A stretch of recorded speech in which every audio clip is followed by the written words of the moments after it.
नमस्कार प्रेक्षक हो, सी न्यूज पुणे वृत्तदर्शन मध्ये आपलं स्वागत. पुण्यातील कोथरूड भागातील एस या हॉस्पिटलमध्ये आपल्या वृक्काच्या वरती म्हणजे किडनीच्या वरती असलेली ॲड्रिनॅलिन ग्रंथी त्याच्यावरती 4 सेंटीमीटर बाय 3 सेंटीमीटरचा असलेला ट्यूमर 3D लॅप्रोस्कोपिक शस्त्रक्रियेच्या द्वारे डॉक्टर सुरेश पाटणकर आणि त्यांच्या टीमनं यशस्वीरित्या ही शस्त्रक्रिया पूर्ण करून रुग्ण पूर्ण बरा झाला आहे. आणि सर्वात महत्वाचं, परदेशातनं आलेल्या या महिलेनं जगामधला अभ्यास करून पुण्यातल्या एस हॉस्पिटलची निवड केली. जाणून घेऊयात एस हॉस्पिटलची ही शस्त्रक्रिया. एस हॉस्पिटल येथील डॉक्टरांच्या टीमने 58 वर्षीय परदेशी महिलेच्या आदिवृक्क ग्रंथीतून काढलेल्या सुमारे 23 सेंटीमीटर आकाराचा ट्यूमर यशस्वीरित्या काढल्याची नोंद लिम्का बुक ऑफ रेकॉर्ड्स आणि एशिया बुक ऑफ रेकॉर्ड्स मध्ये नुकतीच करण्यात आली आहे. मार्च 2023 मध्ये एस हॉस्पिटलमधील मूत्रविकार तज्ज्ञांच्या टीमने यशस्वीरित्या 3D लॅप्रोस्कोपिक शस्त्रक्रिया केली होती. शरीराच्या साधारणतः 4 ते 8 ग्रॅम वजनाची 4 सेंटीमीटर बाय 3 सेंटीमीटर आकाराची ग्रंथी असलेल्या मूत्रपिंडाच्या डोक्यावरती असते. या ग्रंथीला शरीराच्या कार्यक्षमतेत फारच महत्व असते. हार्मोन किंवा संप्रेरके या ग्रंथीमध्ये शरीराकरता तयार केली जातात. Yes sir. आवाज नका करूया. Yes sir. ओके, एक मिनिट. हा, रोल. आज जो एस हॉस्पिटलने जो एक विक्रम केलेला आहे, एक नायजेरियन महिलाच्या पोटातून जवळजवळ 23 सेंटीमीटरची गाठ काढण्याचा विक्रम केला आहे. आणि ह्या विक्रमाची नोंद लिम्का बुक ऑफ रेकॉर्ड आणि एशियन बुक ऑफ रेकॉर्ड्समध्ये केलेली आहे. याचं कारण असं आहे की या महिलेच्या पोटामध्ये जवळजवळ 23 सेंटीमीटरची मोठी गाठ होती. तिला कुठल्याही परिस्थितीत हे आपण दुर्बिणीतून करून पाहिजे होतं. त्यामुळे ती महिला हॉस्पिटलमध्ये आली आणि आमच्या सर्व ह्या सर्जिकल टीमनी ही शस्त्रक्रिया 3D लॅप्रोस्कोपी म्हणजे नवीन जी टेक्नॉलॉजी त्याच्या यशस्वी पार पाडली. त्रास होण्यानंतर महिलेचं पोट दुखत होतं, तिला जेवण जात नव्हतं. फक्त ऑपरेशनच्या भीतीने, ऑपरेशन म्हणजे तिला कुठल्याही परिस्थितीमध्ये टाकायचं ऑपरेशन नको होतं, त्या भीतीने ते टाळत होते. आणि ज्या ज्या हॉस्पिटलमध्ये ती गेली, म्हणजे भारतात काय ती जाऊन आली, त्यांनी सांगितलं की अशी शस्त्रक्रिया करणं हे छेदाने म्हणजे ओपन सर्जरीच करावी लागेल. पण त्यानंतर ती आमचा सल्ला घेतला. आम्ही सांगितलं की ही दुर्बिणीतून शस्त्रक्रिया होण्याची शक्यता आहे आणि आम्ही ती पार पाडली. आणि ह्याचं काय म्हणू, रेकॉर्ड जसं मी आता याच्यामध्ये म्हटलं, एशिया बुक किंवा लिम्का बुकमध्ये आमचे जे जर्नल्स असतात मेडिकल त्याच्यामध्ये जी नोंद घेण्यात आलेली आहे. आणि एशियामध्ये जगामध्ये म्हणत नाही का अजून तसाही आम्ही गिनीज बुक ऑफ रेकॉर्डमध्ये पण त्याचं आम्ही पाठवलेलं आहे. तेही आम्हाला खात्री आहे की it could be the one of the largest Gland in the world remote laparoscopic. Sir, किती धोकादायक होतं हे ऑपरेशन? ऑपरेशनचा एक तर त्याचा आकार मोठा असल्यामुळं ही ग्रंथी जे शरीरामधलं मोठं आतडं म्हणतो आपण, आणि मूत्रपिंड, ॲड्रिनल ग्रंथी आणि प्लिया या सर्व चिकटलेली होती. जर ह्या कुठल्याही धक्का लागला तर पेशंटला प्राणघातक त्रास होण्याची शक्यता असते, कॉम्प्लिकेशन होऊ शकतं. हे त्यातलं खरं चॅलेंज होतं की कुठल्याही अवयवाला धक्का न लावता, म्हणजे किडनी तशीच ठेवून आतड्याला धक्का न लावता आम्ही हे गाठ काढू शकलो. आणि हा त्यातला मुख्य धोका होता. किती वेळ किती लागली? सर्व शस्त्रक्रिया करायला 2.5 ते 3.25 तास लागले. याचं कारण असं आहे की ही शस्त्रक्रिया करताना तुम्हाला एक टीम लागते. एका माणसाला हे करता येत नाही, तुम्हाला सहकार्य लागतात जे तुमच्या इतकेच कॉम्पिटंट असतील. आणि हे सर्व सहकारी टीम आमच्याकडे असल्यामुळे, टेक्नॉलॉजी असल्यामुळे आम्ही हे व्यवस्थित करू शकतो. की कशामुळं हा त्रास होऊ शकतो आणि परत हा त्रास होणार नाही ऑपरेशन नंतर? हे त्रास म्हणजे ज्याला आपल्या शास्त्रीय डिजनरेटिव्ह डिसऑर्डर त्याला म्हणतात, की शरीरामध्ये पेशींचं मृत पावल्यामुळे पाणी होते, गाठ तयार होते. ही गाठ खूप वाढायला लागली तर ती काढावी लागते. पण एकदा जर तुम्ही गाठ संपूर्ण काढली, हे त्यातली एक महत्वाची गोष्ट आहे. तुम्ही अर्धवटच गाठ काढली ती परत येऊ शकते, पण एकदा जर तुम्ही संपूर्ण गाठ काढली तर ती पुन्हा येत नाही. Okay, thank you. सर, खरंच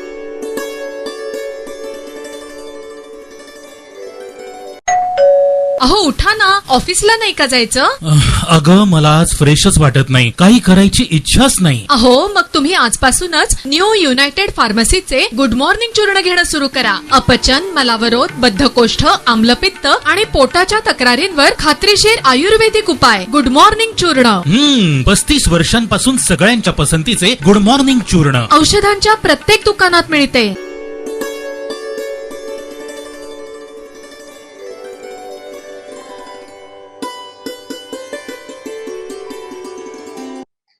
पुण्यातील अग्रवाल पोर्शे कार याच्यामध्ये एक धक्कादायक बातमी पुढे आली आहे. ती म्हणजे कार चालक जो मुलगा होता त्या मुलानं ड्रायव्हर गाडी चालवत होता असा बनाव करण्याचा प्रयत्न केला आणि तशी चुकीची माहिती पोलिसांना दिली, असं पुण्याचे पोलीस कमिशनर अमितेश कुमार यांनी आज पत्रकारांना सांगितलं. स्पष्ट आया है कि ये जो जुवेनाइल एक्यूज्ड है यही गाड़ी चला रहा था और इसके लिए क्रोनोलॉजिकली जो जो एविडेंस ज़रूरी थे वो एविडेंस इकट्ठा किए गए हैं.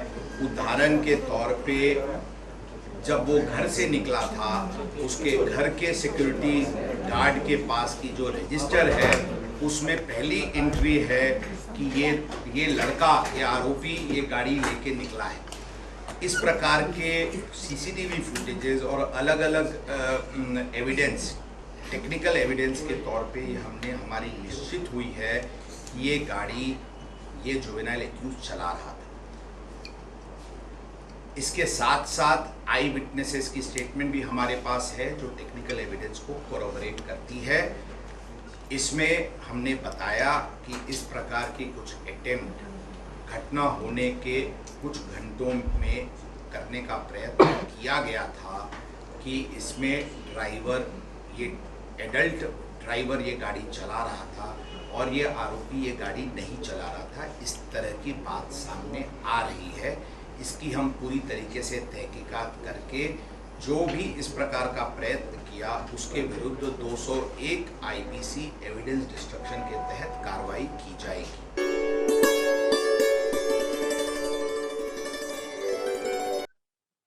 पोर्शे कार प्रकरण राहुल गांधी पंतप्रधानांपासून मुख्यमंत्र्यांपर्यंत आता पोहोचलं आहे आणि त्याच्यामध्ये कोणालाही सोडणार नाही आणि हायगाई करणार नाही, आरोपींना शिक्षा होईल असं जरी सर्वांनी सांगितलं असलं तरी प्रत्यक्ष अतिशय शांत चित्ताची ही कृती दिसून येते असं रवींद्र धंगेकर यांना वाटतं. म्हणून त्यांनी पोलीस आयुक्तालय कार्यालयात हे आंदोलन केलं. मी सातत्यानं अंमली पदार्थ असेल, पब संस्कृती असेल, ही पुणे शहरातून हद्दपार करा ही मागणी केली होती. आणि करत असताना ससूनचं प्रकरण आपण बघितलं असेल, ह्याच्यामध्ये आज उद्या करत आजही डॉक्टर संजू ठाकूरांना अटक केली नाही. हे सरकार गुन्हेगारांच्या पाठीशी हे चित्र आज आपल्याला दिसतंय. 2 दिवसापूर्वी पुण्यामध्ये ज्या 2 इंजिनियर मुलांची अपघात म्हणणार ती हत्या झाली आणि हत्या झाल्यानंतर पोलीस अधिकाऱ्यांनी ज्या पद्धतीने ह्याचा तपास केला, ह्या तपासामध्ये अनेक त्रुटी ठेवल्या. ह्या प्रकरणामध्ये 2-2 एफआयआर फाडल्या गेल्या आणि अशा वेळेला पुणेकर रस्त्यावर आल्यानंतर माननीय गृहमंत्री देवेंद्र फडणवीसांना इथं यावं लागलं आणि त्याच्यामध्ये दुसऱ्या वेळेला गृहमंत्र्यांना यावं लागलं आणि त्यांनी एफआयआरमध्ये बदल करून त्या लोकांवर एक पुणेकरांची समजूत काढण्यासाठी त्यांनी दुसरी एफआयआर दाखल केली.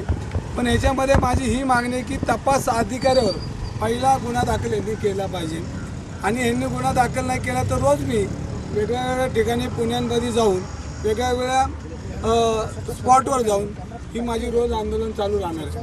आज मी या ठिकाणी अर्धा-पाऊण तास बसणार आहे, जास्त बसणार नाही. यांना जे काय सांगायचं ते मी तुमच्या माध्यमातून सांगणार आहे. माझं आता पत्र व्यवहार होईल. पण ह्याच्यामध्ये करोड रुपयाचा व्यवहार एका रात्रीत होतो. एक बिल्डरचा पोरगा पिझ्झा पार्टी करतो आणि लाल कार्पेट टाकून हा मुलगा घरीसुद्धा जातो. त्याचे पालक पोलीस स्टेशनमध्ये मालकासारखे वावरत होते. फुटेज CC फुटेज त्या ठिकाणी आहेत. म्हणजे त्यांना कुठलीही गम नव्हता. जी मुलं मृत्युमुखी पडली त्यांचं शव ससूनच्या डेड हाऊसमध्ये आणि त्यांना अजून पंचनाम्यासाठी बी पोलीस आले नव्हते. त्याच्या अगोदर आरोपी घरी होता. म्हणजे पुणे शहराला लागणारा ह्या काय गोष्टीचा काळिंबा आहे. पुणे विद्येचं माहेरघर आहे आणि विद्येच्या माहेरघरामध्ये अनेक लाखो विद्यार्थी आज पुण्यामध्ये येतात. देशातले येतात, परदेशातले येतात. आणि पालकांमध्ये भीतीचं वातावरण निर्माण झालं की आपला मुलगा पुण्यामध्ये शिकायला गेला तर सुरक्षित आहे का, आणि मग सुरक्षित नसेल तर मग पुण्याच्या विद्येच्या माहेरघराला हा तडा लागण्याचं काम पोलीस खात्याच्या माध्यमातून, पाकिट संस्कृतीच्या माध्यमातून आज जे पब चालतात, हे पब तर पहिलं बेकायदेशीर आहेत. एक्साईजची लोकं तिकडे जात नाहीत, महानगरपालिकेची लोकं जात नाहीत. मग पोलीस अधिकारी, पोलीस कमिशनर त्याची नियमावली करताना काय बघतात का नाही, आणि बघत नसेल तर ह्याच्यामध्ये प्रचंडमध्ये पैसा हा कमिशन ऑफिसपर्यंत पोहोचतो. हे माझं मत आहे आणि ते मत खरं आहे.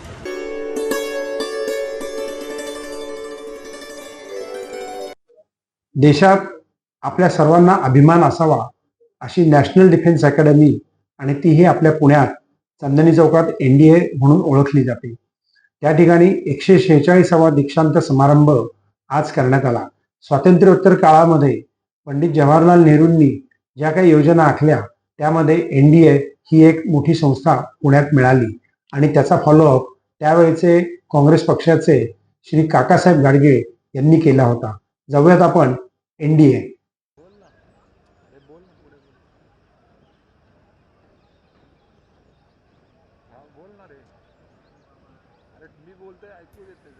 Ladies and gentlemen, the cadets you see marching onto the parade ground are contingent markers taking their positions. The rest of their contingents will soon enter the parade ground from the sides of the quartermaster's fort. They will move to the left and to the right of the parade ground and then line up. आप सभी से अनुरोध है कि आप सब अपना ध्यान सामने की तरफ ले जाएं. आप देखेंगे कि कंटिंजेंट मार्कर्स अपना स्थान ले रहे हैं. बाकी कंटिंजेंट जल्द ही परेड प्रांगण पर आएंगे और दाहिने और बाएं मुड़कर अपने स्थान पर खड़े होंगे. Today, there are 1,250 cadets on parade. Out of these, 340 cadets of the 146th course will pass out of the National Defense Academy, out of which 208 are Army. Now, a word about drill. Drill inculcates discipline, which is the bedrock of military life. To those of you who have an aesthetic disposition, drill movements will symbolize the very rhyme and rhythm of the poetry of a well-ordered life.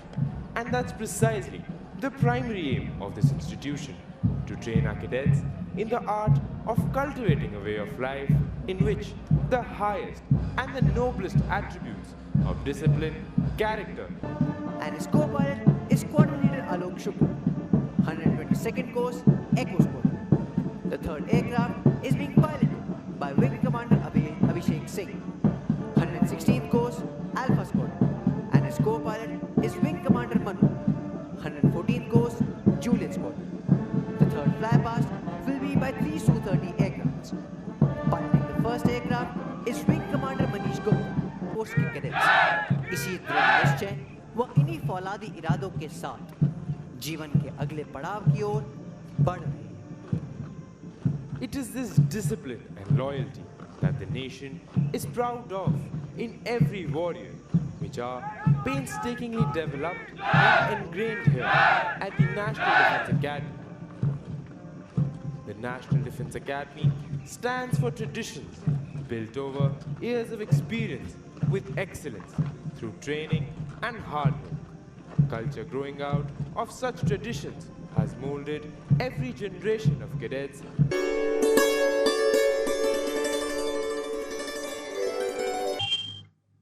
नमस्कार प्रेक्षक, C news Pune वृत्तदर्शन मध्ये आपलं स्वागत. लोकसभेचे मतदान झाल्यानंतर पुणे शहराला पाण्याचं शॉर्टेज जाणवेल तोपर्यंत कुठल्याही राजकीय पक्ष आणि प्रशासनानं पाण्याचा शब्द देखील काढला नाही. पण आता पुण्यातल्या पाणी पुरवठा करणाऱ्या धरणांचा तळ आता उणेपर्यंत जाईल अशी परिस्थिती आहे. अशा वेळेला पाण्याचा आपण जपून वापर केला पाहिजे.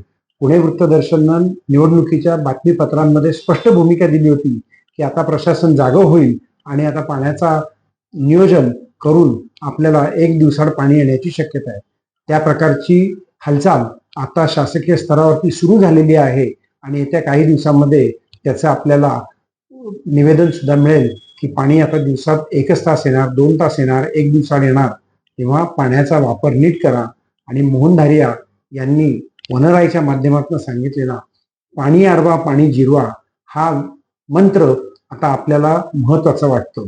पाहत रहा सी न्यूज पुणे वृत्तदर्शन.